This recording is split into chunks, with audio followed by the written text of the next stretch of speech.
એમને એમ નહીં ખાતો, તોડ જે નકર મોઢું ઉપાડ લે. જય માતાજી મિત્રો, આજે છે ડે 11 ઓફ 30 ડે વ્લોગ્સ ચેલેન્જનો. 25 વાગી ગયા સવારના 6 અને હું વયો ગયો ક્રિકેટ રમવા.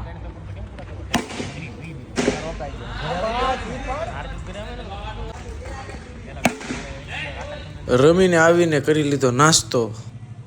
સાંજ પડતા જ આવી ગયા અજયભાઈ ને અજયભાઈ આપણને આપી દીધી કંકોત્રી. કંકોત્રી લઈને હજી જોતો ત્યાં તો કહ્યું કે મારો વિડીયો ઉતાર, અને ડાયરેક્ટ બાપુજીના પાસે વહી ગઈ. અને બાપુજીની પાસે જઈને દર્શનભાઈને કે બાપુજી બાય બાય કહી ગયો, તો બાપુજી ડાયરેક્ટ બાય કહી દીધું.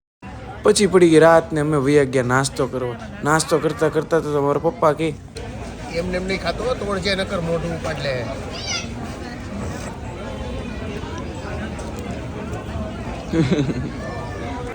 પછી વયા ગયા જમવા ગયા હતા ખોડિયાર રેસ્ટોરન્ટમાં. એનું એમ્બિયન્સથી લઈને બધી વસ્તુ જોવો ને તો સુપર ટેકનોલોજીવાળી જેવું લાગતું હતું, પણ વસ્તુ હતી બધી પ્રીમિયમ. અને પપ્પાએ તો જો અરે વાહ, તમારી જેવી જોડી તો કોઈની ન હોય, એવી જોડી છે તમારી. અને પછી મંગાવી લીધું જમવાનું ને એમાં હતી પીઝા ભાખરી. મયક બેનની ખ્વાહિશ ઉપર.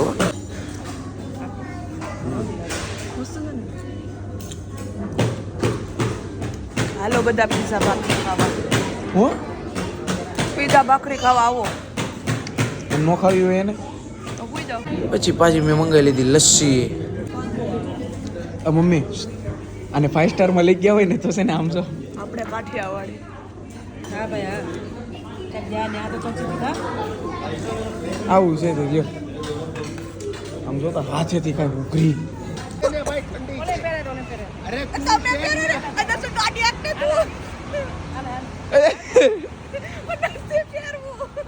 અને પપ્પા રાડે પહેરાવી દીધું.